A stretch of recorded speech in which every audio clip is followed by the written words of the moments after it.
ದಲಿತರ ಭಾಗ್ಯದಾತ ದಲಿತರ ಪ್ರಗತಿಗೆ ಹಗಲಿರುಳು ನೀನು ದುಡಿದೆ ದಲಿತರ ಪ್ರಗತಿಗೆ ಹಗಲಿರುಳು ನೀನು ದುಡಿದೆ ಹಿಂದುಳಿದ ಜನರಿಗೋಸ್ಕರ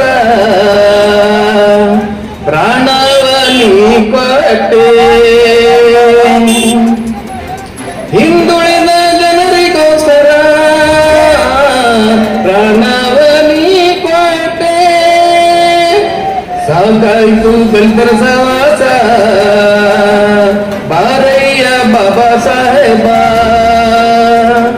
ಸಾಕಾಯ್ತು ದಲಿತರ ಸವಾಸ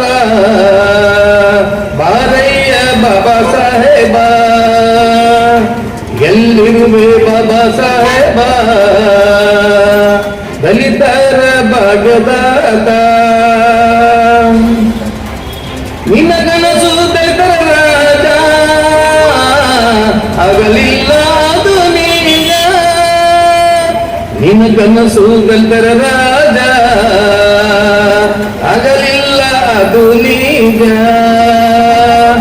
ಜಗಕ್ಕೆಲ್ಲ ಹೆಸರುವಾಸಿ ಭಾರತದ ರತ್ನವಾದಿ 11 ತಾರೀಕಿನಿಂದ 14 ತಾರೀಕು ತನಕ ಸಾರ್ವಜನಿಕ ಜಾತ್ಯಾಗಿ ಅಂಬೇಡ್ಕರ್ ಹಬ್ಬ ನಾವು ಆಚರಣೆ ಮಾಡ್ಲಿಕ್ಕತ್ತೀವಿ.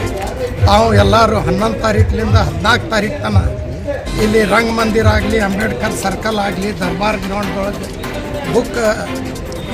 ಪುಸ್ತಕ ಮೇಳ ಅದ ಮತ್ತು ಇಲ್ಲಿ ರಂಗಮಂದಿರದೊಳಗೆ ಈಗ ಅಂಬೇಡ್ಕರ್ ಹಬ್ಬ ನಾವು ಆಚರಣೆ ಮಾಡ್ಲಿಕ್ಕತ್ತೀವಿ. ಚಡ್ಚಾಲ್ನಿಂದ ಬಡೋಲಿಂದ ಬೈಕ್ ರ್ಯಾಲಿ ಬರ್ಲಾಕತ್ತೈತಿ. ಇಲ್ಲಿ ಬಿಜಾಪುರಕ್ಕೆ ತಾವು ಎಲ್ಲರೂ ಈ ಅಂಬೇಡ್ಕರ್ ಜಯಂತಿ ಆಗಲಿ, ಅಂಬೇಡ್ಕರ್ ಹಬ್ಬ ಆಗಲಿ ತಾವು ಎಲ್ಲರೂ ಸಂತೋಷದಿಂದ ಬಂದು ಆಚರಣೆ ಮಾಡಬೇಕಂತ ಎಲ್ಲರ ಬಳಿ ಕಳಕಳಿ ವಿನಂತಿ ಮಾಡಿ ಕಾರ್ಯಕ್ರಮವನ್ನು ಪ್ರಾರಂಭಿಸ್ತಾ ಇದ್ದೀವಿ. ಕೂಡ ರಂಗಮಂದಿರ ಒಳಗಡೆ ಬರಬೇಕು. ಬಾಬಾ ಸಾಹೇಬ್ ಅಂಬೇಡ್ಕರ್ ಅವರಿಗೆ, ಬಾಬಾ ಸಾಹೇಬ್ ಅಂಬೇಡ್ಕರ್ ಅವರಿಗೆ ಎಲ್ಲರೂ ಕೂಡ ಅಲ್ಲಿಂದ ಬಂದಿರ್ತಕ್ಕಂತ ನಮ್ಮೆಲ್ಲ ಬರಡೋಲ ಗ್ರಾಮದಿಂದ ಬಂದಿರತಕ್ಕಂತ ಎಲ್ಲ ನಮ್ಮ ಬಂಧುಗಳು ಈ ರ್ಯಾಲಿ ಮೂಲಕ ವಿಜಯಪುರ ನಗರಕ್ಕೆ ಇಲ್ಲಿ ಏನ್ ಬಂದಿದ್ದಾರೋ ಬಾಬಾ ಸಾಹೇಬ್ ಅಂಬೇಡ್ಕರ್ ಪಾದ ಸ್ಪರ್ಶ ಮಾಡಿರ್ತಕ್ಕಂಥ ಅಂದಿನ ರಾಣಿಬೆಗಿಚ್ಚು ಇಂದಿನ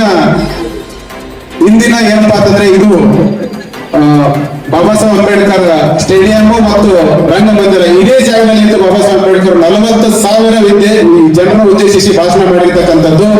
ಆ ಸಂದರ್ಭದಲ್ಲಿ ಕೊಟ್ಟಿರ್ತಕ್ಕಂಥ ಕರೆ ನಾವೆಲ್ಲರೂ ಮರೆತು ಹೋದ್ವಾ? ಯಾವ ಸಂದರ್ಭದಲ್ಲಿ ಬಾಬಾ ಸಾಹೇಬ್ ಅಂಬೇಡ್ಕರ್ ಬಂದಿದ್ರು, ಏನೆಲ್ಲ ಮಾತಾಡಿದ್ರು, ಈ ಜನರಿಗೆ ಏನೆಲ್ಲ ಹೇಳಿದ್ರು, ಆದ್ರೆ ನಾವು ಅದನ್ನೆಲ್ಲವನ್ನು ಕೂಡ ಮರೆತು ಏನ್ ಮಾಡ್ತಾ ಇದ್ದೀವಿ ಅಂತಕ್ಕಂಥದ್ದು ಬಹಳ ಮುಖ್ಯ. ಅದನ್ನ ನಾವೆಲ್ಲರೂ ನೆನೆಸ್ಕೊಳ್ಳಿಕ್ಕೆ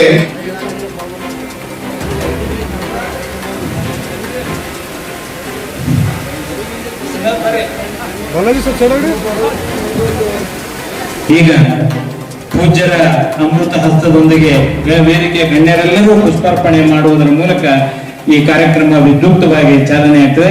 ಡಾಕ್ಟರ್ ಬಾಬಾ ಸಾಹೇಬ್ ಅಂಬೇಡ್ಕರ್ ಅವರಿಗೆ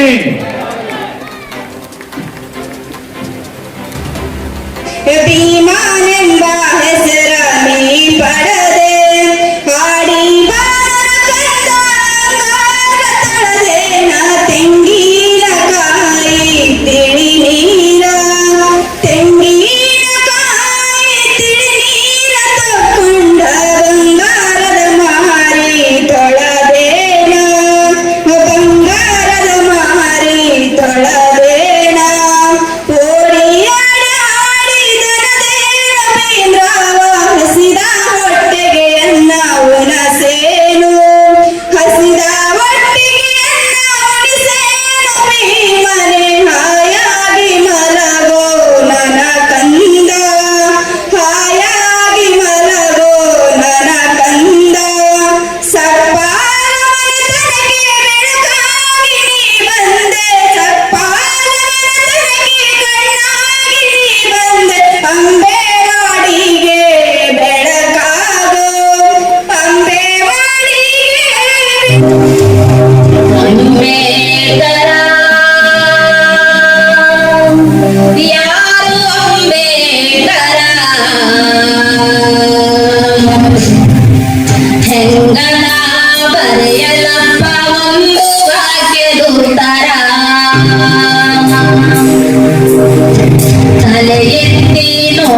ಜಮಖಂಡಿ ಪೀರ ಅವರು ಕೂಡ ವೇದಿಕೆ ಮೇಲೆ ಆಗಮಿಸಬೇಕು, ಅವ್ರು ಕೂತ್ಕೊಳ್ಬೇಕು ಅಂತ ಅವ್ರು ಕೇಳ್ಕೊತಾ ಇದ್ದೇನೆ.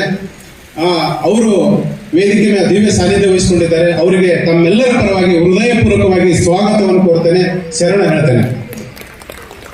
ಅದೇ ರೀತಿ ಈ ಕಾರ್ಯಕ್ರಮದ ಇನ್ನೋರ್ವ ಅತಿಥಿಗಳು ನಮ್ಮ ಜೊತೆಯಲ್ಲಿ ನಿಂತು ಲಿಂಗಾಯತ ಶಿಕ್ಷಣ ಸಂಸ್ಥೆಯನ್ನು ಕಟ್ಟಿದ್ರು ಕೂಡ ಅವರಲ್ಲಿ ತುಡಿದ ಆ ವಚನಕಾರ ಬಸವಣ್ಣ, ಭಕ್ತಿ ಭಂಡಾರಿ ಬಸವಣ್ಣ ಆಗಿರತಕ್ಕಂಥ ಕಾಲಘಟ್ಟ ಇದೆಯಲ್ಲ, ಅದನ್ನು ಕೂಡ ನಾವು ಚಿಂತನ ಮಂಥನದ ಮೂಲಕ ತಿಳಿದುಕೊಳ್ಳೋಣ ಮತ್ತು ತಿಳಿಸೋಣ. ಅದೇ ರೀತಿ ಏಪ್ರಿಲ್ 13 ನಮ್ಮೆಲ್ಲರಿಗೂ ಕೂಡ ವಿಜಯಪುರ ಜಿಲ್ಲೆಯ ವಿದ್ಯಾರ್ಥಿ ಯುವ ಜನರ ಬದುಕಿನ ಬಗ್ಗೆ ಮುಂದಿನ ಅಂತಕ್ಕಂಥದ್ದು ಇಡೀ ಜಗತ್ತಿನ ಜ್ಞಾನ. ಆ ಜಗತ್ತಿನ ಜ್ಞಾನವನ್ನ 4 ದಿನಗಳಲ್ಲಿ ನಾವು ಅಧ್ಯಯನ ಮಾಡೋದು ಅಷ್ಟು ಸರಳ ಆಗಿರ್ತಕ್ಕಂಥದ್ದೇನಲ್ಲ. ಆದ್ರೂ ಕೂಡ ನಾವು ಆ ಇಡೀ ಸಮುದ್ರವನ್ನ ಸಣ್ಣ ಬಟ್ಟಲದಲ್ಲಿ ಹಿಡಿದಿರ್ತಕ್ಕಂಥ ಅಥವಾ ಆ ಸಣ್ಣ ಒಂದು ಒಂದೇ 2 ನಿಮಿಷದಲ್ಲಿ ಅದನ್ನ ಒಂದು ಕಡೆ ತರ್ತಕ್ಕಂಥ ಪ್ರಯತ್ನವನ್ನು ನಾವು ಮಾಡ್ತಾ ಇದ್ದೇವೆ. ಬಾಬಾ ಸಾಹೇಬ್ ಅಂಬೇಡ್ಕರ್ ಜಯಂತಿಗೂ ಮತ್ತು ಹಬ್ಬಕ್ಕೂ ಏನು ವ್ಯತ್ಯಾಸ? ಬಹಳ ಇಂಪಾರ್ಟೆಂಟ್ ಆಗಿರ್ತಕ್ಕಂಥದ್ದು. ಎಲ್ಲೂ ಜಯಂತಿ ಮಾಡುವ ಸಂದರ್ಭದಲ್ಲಿ ಹಬ್ಬವನ್ನ ರೂಪಿಸಿರ್ತಕ್ಕಂಥದ್ದು ಯಾಕೆ ಅಂತಂದ್ರೆ, ಬಾಬಾ ಸಾಹೇಬ್ ಅಂಬೇಡ್ಕರ್ ಅವರು 1939 ಏಪ್ರಿಲ್ 11ನೇ ತಾರೀಕಿಗೆ ವಿಜಯಪುರ ಜಿಲ್ಲೆಗೆ ಸ್ವಾತಂತ್ರ್ಯ ಮಾಡಿರ್ತಕ್ಕಂಥ ದಿನಾಂಕ. ಆ ಕಾರಣಕ್ಕಾಗಿ ಇವತ್ತು ನಾವು ಅಂಬೇಡ್ಕರ್ ಹಬ್ಬವನ್ನ ಪ್ರಾರಂಭ ಮಾಡ್ತಾ ಇದ್ದೇವೆ. ಏಪ್ರಿಲ್ 14ರಂದು ಅಂಬೇಡ್ಕರ್ ಹಬ್ಬವನ್ನು ನಾವು ಮುಕ್ತಾಯ ಮಾಡ್ತಾ ಇದ್ದೇವೆ. ಬಾಬಾ ಸಾಹೇಬ್ ಅಂಬೇಡ್ಕರ್ ಅವರ ಜನ್ಮ ದಿನಾಚರಣೆಯನ್ನು ಆಚರಣೆ ಮಾಡಿ ಈಗಿನ ಕಾಲಘಟ್ಟದಲ್ಲಿ ಬಾಬಾ ಸಾಹೇಬ್ ಅಂಬೇಡ್ಕರ್ ಅವ್ರನ್ನ ತಿಳಿಸೋದು ಯಾರಿಗೆ ತಿಳಿಸಬೇಕಾಗಿದೆ ಅಂತಕ್ಕಂಥದ್ದು ಮುಖ್ಯ, ಯಾರು ತಿಳಿಸಬೇಕಾಗಿದೆ ಅಂತಕ್ಕಂಥದ್ದು ಬಹಳ ಮುಖ್ಯ. ಆ ಕಾರಣಕ್ಕಾಗಿ ನಾವು 4 ದಿನಗಳ ಕಾಲ ಅಂಬೇಡ್ಕರ್ ಹಬ್ಬವನ್ನು ಆಚರಣೆ ಮಾಡಲಿಕ್ಕೆ ಜ್ಯೋತಿಬಾ ಫುಲೆ ಮತ್ತು ಬಾಬಾ ಸಾಹೇಬ್ ಅಂಬೇಡ್ಕರ್ ಜನ್ಮ ದಿನಾಚರಣೆಗಳನ್ನು ಆಯ್ಕೆ ಮಾಡಿಕೊಂಡಿದ್ದೇವೆ. ಬಾಬಾ ಸಾಹೇಬ್ ಅಂಬೇಡ್ಕರ್ ಅವರು ವಿಜಯಪುರ ಜಿಲ್ಲೆಗೆ ಬಂದು ಹೋಗಿರ್ತಕ್ಕಂಥದ್ದೇ ವಿಜಯಪುರ ಜಿಲ್ಲೆಗೆ ಗೊತ್ತಿಲ್ಲದ ಸಂದರ್ಭದಲ್ಲಿ ಬಾಬಾ ಸಾಹೇಬ್ ಅಂಬೇಡ್ಕರ್ ವಿಜಯಪುರ ಜಿಲ್ಲೆಗೆ ಬಂದಿದ್ರು. ಅವರು ಏನು ಹೇಳಿದ್ರು, ಯಾಕೆ ನಮ್ಮನ್ನು ಉದ್ದೇಶಿಸಿ ಮಾತನಾಡಿದ್ರು, ಇದೇ ರಾಣಿ ಬಗ್ಗೆ ಚಾಗಿನ ರಾಣಿ